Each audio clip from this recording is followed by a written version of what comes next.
been trying to do it right. I've been living a lonely life. I've been sleeping here instead. I've been sleeping in my bed. Sleeping in my bed. We met when we were 15, just at the church dances. I guess first time meeting, I always saw her and I always just thought she was gorgeous. I guess I always wanted to be around her and kind of get to know her, and that's how it all started. Where I went wrong, but I can write a song. I belong with you, you belong with me, my sweetheart. I didn't really know who he was, but I remember we went to a friend's birthday party. It's the first time that I think I remember noticing him, and we were playing hide and seek or whatever, and he held my hand and I was like, oh my gosh. Apparently, as the story goes, I think it was once we were at Michaela Stanmeyer's birthday party and I held her hand. I don't know, I always thought she liked me, and I knew that I liked her. She tried to play it off like she was never interested in me, so I kind of did a lot of chasing for a while. Had no clue that he was even interested in me, and someone was I was talking to my friend Haley and I was like, why is he so mean to me? And she's like, Steph, it's because he likes you. And I was like, what?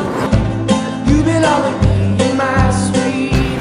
Steph and I first kissed, I still remember without a doubt that it was at her house and we were in her den and we were on the computer I don't know, watching weird movies on YouTube and super romantic stuff like that.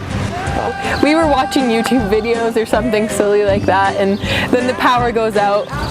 And I knew it was coming, but I was scared because I was like, I've never kissed anyone, and Tyson's so experienced to kiss someone as experienced as a 15-year-old can be, I guess. Anyways, I was so nervous, and then the power came back on and I was like, oh, start doing something, because I'm this is so awkward, because I'm the most awkward person ever.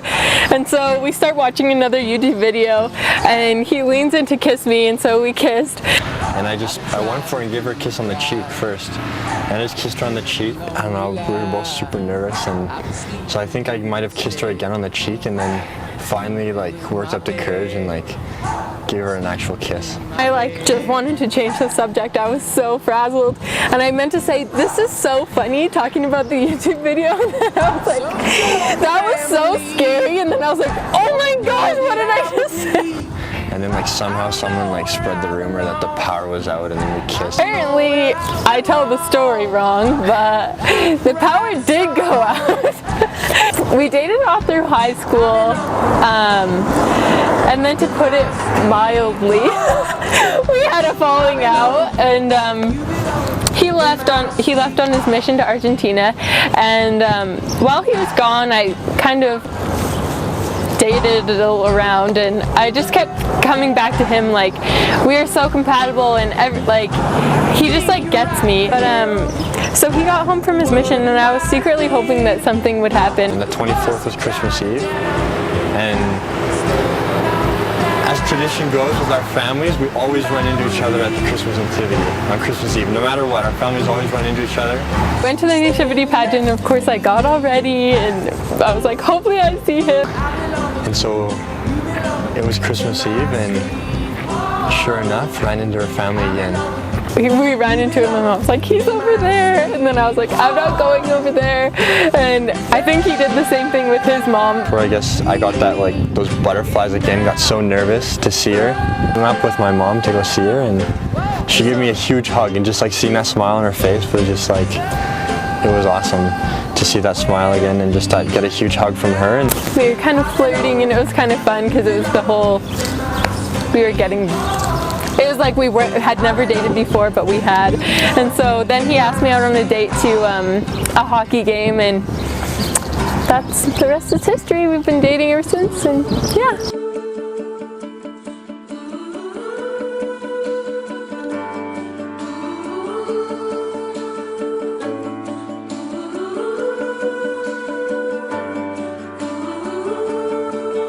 So the proposal, he did a really good job. Proposing to Steph was hard just because Steph says she likes surprises, but really like she hates surprises. If there's a surprise, she always wants to know. We were both going to Utah at the beginning of May to a friend's wedding, and while I was there, all my friends from Utah wanted to throw me a bridal shower, and so I was like, you have to propose to me before we go down there, because I'm not going to a bridal shower without being engaged, because that's really weird. And so he's like, I don't know if the ring's gonna be done in time, blah, blah, and I was like, oh. I kind of tricked her to tell her that the ring wasn't going to be ready for a couple more weeks, and she knew that because there was an email from, I guess, the jeweler that it wasn't going to be ready. But then the jeweler emailed me early and said the ring was going to be ready the next day. I was just like super excited to get the ring and that it was going to finally happen, that I was going to finally be able to propose to her. And so I actually had one of my final exams at university that day, and I found out the ring was there, and I couldn't wait. So I skipped out on studying a little bit, and I ran to go get the ring. And then I had the ring, but I had no idea what to do with it and how I was going to propose. I actually went and saw Steph, and I had the ring at home, and I tried to play it all cool, but I was still super nervous because I knew like that it was going to be happening soon. And then I went home, and like in the matter of like 10 minutes, I just came up with an idea of how to propose to her with the help of like my mom and my sisters. And just went with it because I knew I couldn't wait. I knew that if I waited any longer, she was going to find out I had the ring, and it wasn't going to be as much of a surprise. I wasn't expecting to be surprised because I knew it was coming. One night I came home from work and I was like in my sweatpants, like hair all ratty, and we were watching our favorite show, Swamp People. He had been saying that he really wanted to go to Peter's Drive-In, and I was like, okay, like yeah. And so he like pauses Swamp People and he's like, we should probably go to Peter's before it gets really late. And I was like, okay. I didn't think anything of it because it was like 8:30, like it was gonna get really late soon, but I was like, okay. Well, I just said, oh, let's go to Peter's and grab some food, and she was like, okay, yeah, because she knew I wanted to go. And so we came over here, and we went and got some food. And I had the ring in my jacket pocket, and I was just trying to hide it from her and play it cool. We had driven to this place called Crescent Hill, which is where we are now, and it's the makeout spot, I know, but we didn't come here to make out, so we came here to eat our Peter's food. Anyway, so he was like, we should go for a walk, and I was like, yeah, okay, but it was like freaking -20 out or something, not really, but probably, and so that should have been another clue, but I'm pretty dense, so, but then I started eating my food, and he's like, we should go on the walk now, and I was like, can I eat my food? And he was like, no, we should go now, and I was like, kind of looked at him, and I was like, it's gonna happen. I didn't say anything, but I was like, gave him a look, and then I was like, no, he doesn't have the ring. So then I get out of the car, we start walking, and then I'm like, this area looks pretty shady, and he's like, yeah, we should probably turn around and go the other way. And we actually went the wrong direction first because I had some stuff planned with my mom, but then so we turned around and walked back the other way, and then it led, and there started to be a little trail of glow sticks. And so we walked along the path following these glow sticks, and by this time she pretty well knew it was going to happen, and so she started like patting my pockets trying to see if there's a ring in it. And in my head I hear my friend's voice like telling me that she had known when her proposal was coming, and she's like, it totally ruined it, so just don't do that. So I was like, okay, don't say anything because it's gonna ruin it. So I was walking, but being the brat that I am, I was like, I can't wait. So then I just like hit his pockets to see if the ring was in there, and I felt the ring box, so I'm like, okay, I'm getting proposed to. And so we kept walking, and it led to this big heart out of glow sticks and an arrow pointing across the street. And so we crossed over, and there's one of these benches with some flowers on it. And so I go pick up the flowers, and on each flower there's a reason why he loved me. And so then he gets down and says some things that I don't really remember because I was like so frazzled. And that's where I got down on one knee and told her I loved her and asked her to marry me.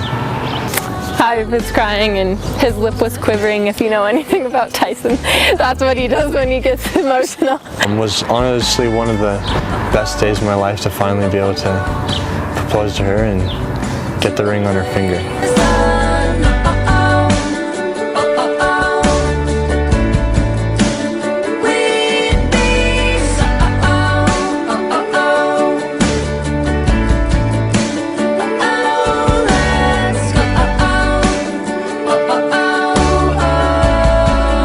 Tyson, I'm just so excited to marry you and to start our lives together, and I'm just so thankful that we found our way back together, and I'm just so thankful for everything that you do for me, and for being such a kind person, and always helping me be a better person. And I just can't wait to start our lives together.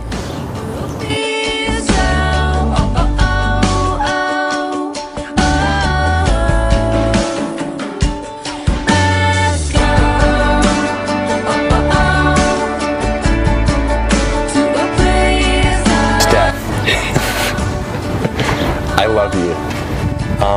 And honestly, I'm so excited for our wedding, and I'm so excited to just for all the memories and adventures we're going to share through the rest of our life, and that I just can't believe this day is coming, and I'm so happy for it and so excited to be married to you and just share all those little things of life and of marriage with you. And I know that it's not going to always be easy, but like I know that we're going to have so much fun, and that my love is just going to keep growing for you every day, and that I'm never going to stop loving you, that I'm always going to love you forever.